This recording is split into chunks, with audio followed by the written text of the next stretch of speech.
Hello, everybody, and welcome to my channel, YouTube channel. What's it all about, Alfie? Girl, I'm letting y'all know I am tired. After this video, baby girl going to bed. I'm going to sleep. I don't care if the sun's still up. I'm going to bed. I am tired. But I did want to keep my word, and that is part of falling in love with you, keeping your word, being counted on, and being counted in so people can count on you. I do want to talk about today about building your sexy and what does that mean. I wrote some things down. How to increase your sexiness, how to increase your level of interest in the opposite sex. One thing that I don't like personally is when a gentleman is interested in me and they are across the table and they're trying to preach to me.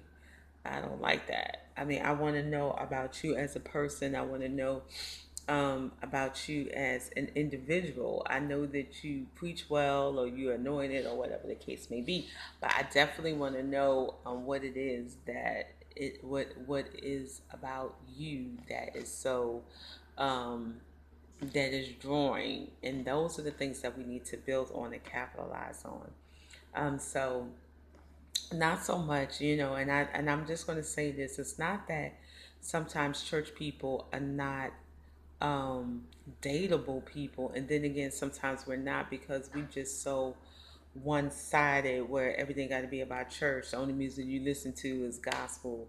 Only thing you want to talk about is your bishop. The only thing you want to talk about is your pastor. You done fasted, what you heard on TV and the Word Network, and you're so one set. You don't think about you don't think about sometimes how you come across to the opposite sex. And even if the opposite sex is somebody in church, there has to be some type of interest there that is intriguing and is worth the momentum. I'm sorry to say, ladies, men like a chase. They don't like anything that's easy. I've learned that from heartbreak. I learned that from just being in several relationships myself. I mean, just me personally. They're just like I say. There are some things that you should be able that you don't want to do that you're not going to do while you're dating. Like me personally, I don't cook for a man. I mean, if he's my boyfriend and you want something to eat, you need to go get you something to eat. I'm not going to be coming home, going super Walmart, going no store, throwing our meat out, seasoning, and and we're not dating and we're not serious, and you trying to decide what you're going to do, and I'm giving you wifely benefits because a wife cook for a man, and you decided what you want to do with me. You ain't eating up my beefaroni. The devil is a lie. That's my beefaroni. And you not eating my oodles and noodles. I don't even eat, but you not eating my oodles and noodles. I'm gonna tell you that right now. And so you want and see, and that's where we have to learn how to be, learn how far we're going to invest. Learn how far you're going to go, and those things build your sexiness. Those things when you put yourself in the category, this is what I'm going to do, this is what I'm not going to do, this is what I'm going to tolerate, and this is what I'm not going to tolerate. It builds your level of intrigue, intensifies your character as a woman of God, as a man of God. And I'm going to say this to you, women of God. I'm speaking to the women right now, on YouTube and Facebook and people that log into my Periscope.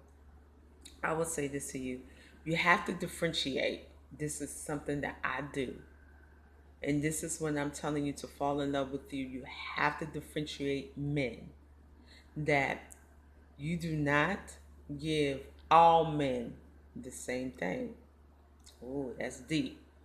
Meaning building your sexiness. If a dude likes me, for instance, okay, and he's deciding what he want to do, that means it's cool. You see other women, we're not in a situation. I understand that all men don't always come to you open and available, ladies. You just have to understand that every man is not going to come to you open and available. You know what that song, Lord, I'm available to you.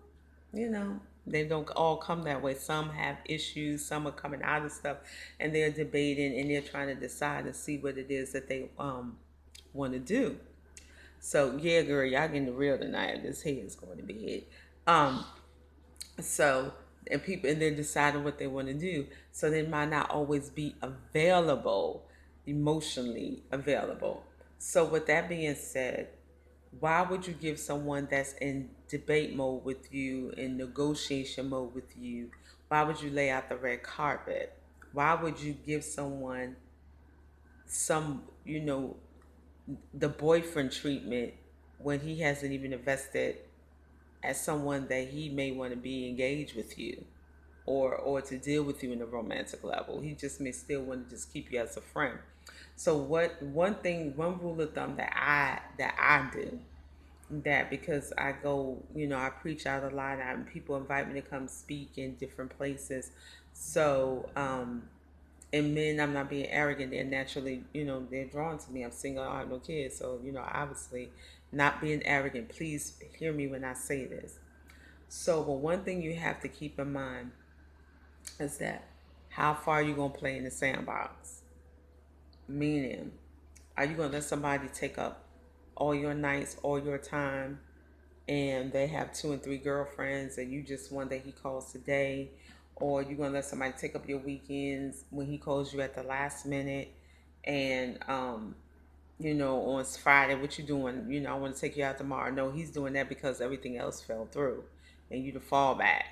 And so you have to, when I say build your sexiness, you have to set a momentum of how people can engage with you. Set that momentum of what it is, what your worth is. And I'm gonna be honest with you. I mean, pretty much I don't even let people talk to me crazy. I'll cut a dude off if you talk to me crazy. I'm serious. You're not gonna be, and because I'm not gonna have you engage in conversation and belittle me and tear me down as a woman of God, as a woman, and then turn around. Okay, oh, but you know what I meant. I didn't really mean it, but it came out your mouth, and then I'm supposed to let you just get away with that, or let you just carry me in a certain way. That is demoralizing. That is not building and sexy. And sometimes we allow people to say what they want to say to us and never capture the moment, or call them out on it. And then you wonder why sometimes people treat you the way you do. They do. It's not because you're fat. It's not because you're ugly. It's not because you wear a wig. It's not because you wear lace wigs. It's not because you wear, a waist cincher. It's not because you wear size 11 shoes. It's not because none of those things. It's not because you top heavy or bottom heavy.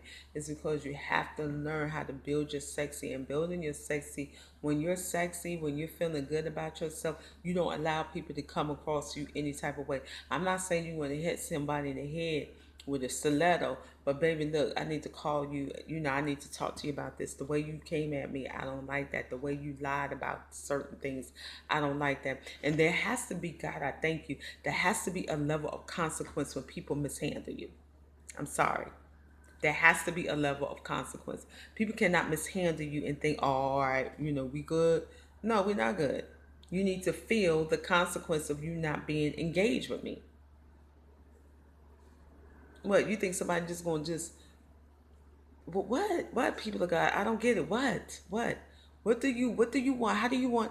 You holler in church, you want the victory, you want this, you want that, but you let people handle you any type of way, and you never call them out on it. But you want to testify in church, boom, bam, you lost. You did not win because the person that disrespected you is over there. I'm not the church mother that disrespected you. She don't need to hear that testimony. You need to take your little happy tail over there, and you need to confront that, because whatever you don't confront will persist.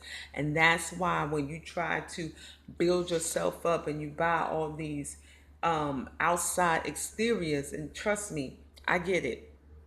I get it. I get it. My brand is beauty. My makeup. I do my makeup on the side, but it does not compensate for how I feel about myself. And anybody that knows me personally know, if you say something to Alfie LaShawn Harry, if I got your number, I'm coming to your house and I'm coming to your church and I'm gonna find you, boo. Ooh, hallelujah! I'm coming for you. So don't. So don't. And I'm one of the nicest people that you ever meet. But when it comes to me, you're going to handle me appropriately. If I respect you, you're going to give it back. You're going to give me the same sandwich I gave you. Respect. RSEPCT. In the words of my great Aretha Franklin, she going to glory. But what I'm saying to you, we definitely need that. You have to learn how to stop giving so much and require so little in return. You give so much and you get and you expect so little. in return. You think it's cool when you call somebody 5 or 6 times and they don't call you back because you don't mean nothing to them. I know that sounds real and hurtful, but building your sexy is qualifying people to be in your life. If you want to be close, then you got to act like you want to be close. If you want to retain friendship, you got to act like you value my friendship. If you want me as your boo, then you need to differentiate me from all the other chicks that you know, boo. That's how you build your sexy. You don't be muddled in. You're not pulled in and poured into a pool with a whole bunch of people and somebody picks you out. Oh, because this is Saturday and I ain't doing nothing in my church. I want to take you out. No, boo. When someone thinks of you, they should have high thoughts of you because you have high thoughts of yourself and they know they got to come correct. They know they have to step correct in order to be in your presence. Not, oh, I can do anything. And I'm going to tell you one thing. When I was in the world, I used to love going to clubs. That was my thing. I never drank or, never drank or I never smoked no weed or anything like that. I ain't never been high a day in my life. Well, I'll take that back. If I had my family reunion, they had smoking weed, I got contact. I was involuntary high, but just like puff, puff, pass. Nah, I ain't doing that. Nah, I'm not. Mm-mm. And I remember when I used to go to clubs, and this is the thing that used to irritate me, that women we would go out our way to go get the tightest dress, go get the baddest jeans, get them stilettos, red bottoms, well they weren't out then. But we would go out our way to really, really good and step in the club and be looking good. And when I used to, and this is what aggravated me, is you go into the club and the dudes look like scrubs, have on baggy pants hanging down. I mean, and there is no reciprocity in the engagement of how you present yourself. It was no reciprocity in that. It was no equal. It has not been equal standardized. The guys came in because they knew we was coming in with the gusto. We knew we was coming in. We was gonna have a flat stomach. We know we was coming in, and the guys came in with just like, oh yeah, that we knew they coming to serve us. And so what I'm saying to you is that whatever you give out, you should expect that back. You should expect respect. That's what builds your sexy. You should respect appropriation and reciprocity in someone that's willingly want to be engaged in you. Know these things off the bat. And then when you get at the table from someone, ask intelligent questions. Ask questions that are intelligent. Ask questions that intrigue the person about you. What's your favorite color? What do you like to do? What are your hobbies? Where do you see yourself 6 years from now? Have you ever gone golfing? Have you ever been to a racetrack? Have you ever been horseback riding? Do you like canoeing? Whatever it is. How do you unwind? Can you self entertain? These things are very important that you need to know because a lot of people don't know how to self entertain. They got to have a whole bunch of people around them in order for them to feel um, solidified. Self entertain means can you pop in a Netflix video or go to Walmart and get a DVD, pop some popcorn, and you chill. Your phone ain't got to ring all weekend. You deuces. You need to know these things about people. Is the person that you're interested in all over the place? Does he has to be seen? Did he have to be heard? They got to be in the limelight. How many selfies they gonna take? You got to really know. And then at the beginning, and I'm gonna say this to you. And check. Let me tell you something. I don't go by pictures no more.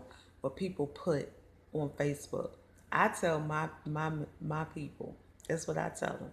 If you want to know who you organically dealing with, you better go get a B to the C picture, from birth to the cradle picture. Go get you a coochie to the cradle picture. That means what came out that coochie and what she put in the crib. You need to get a CC picture from the coochie to the crib. You want to know if you're dealing with a real man? Coochie to the crib. Look at it. Okay. You want to know you're dealing with a real woman? In this day and time, you need to know. Coochie to the crib. Ha! I said it for you. You got to know. I don't go by what I see no more. When you 20 and up, like, girl, let me see a baby picture. You got to ask for baby pics now. And so, and this is the time that that we're living in. And so it wasn't like that, 10 to 15 years ago. But because we are so liberal with our sexuality and we have to go there, you really have to look, organically, who were you, organically when it comes to anatomy. So these are the things that are is facing our generation and the millennials, that you have to ask these bare bone questions, whereas that question wasn't presented 20 years ago.